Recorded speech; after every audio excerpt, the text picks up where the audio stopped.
Ito na drain na natin mga lods. Ayan na siya. Tumutulo o dumadaloy na siya. Habang dumadaloy na siya mga lods,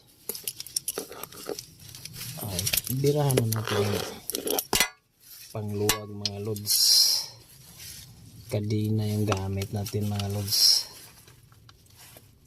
Ito yung gamit natin ngayon, kadena.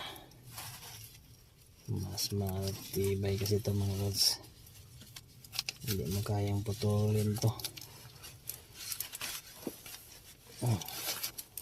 Sakto lang yung higpit niya mga lods. Hindi masyadong pahirapan yung mekaniko.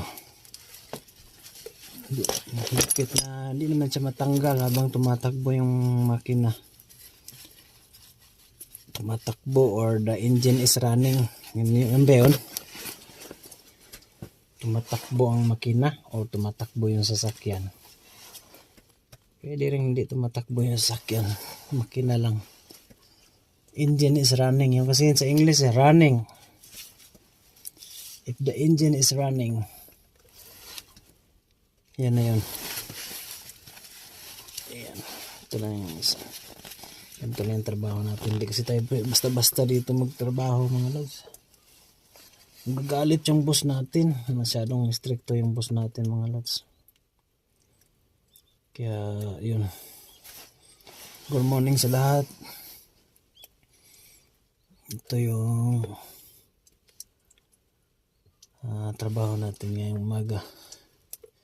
Mag-change oil. Kanina nag-change oil tayo ng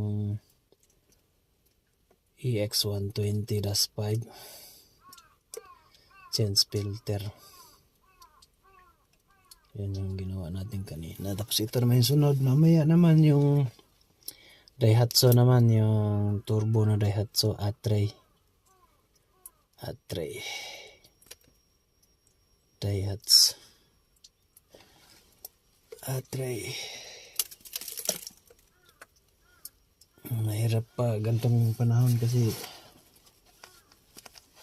pag kagaya nito nakatihaya ka, pasok talaga yung snow sa mata mo, pasok sa mata, sa ilong, wala kang bonnet, pasok sa tenga. Yan. Tayo lang muna natin itong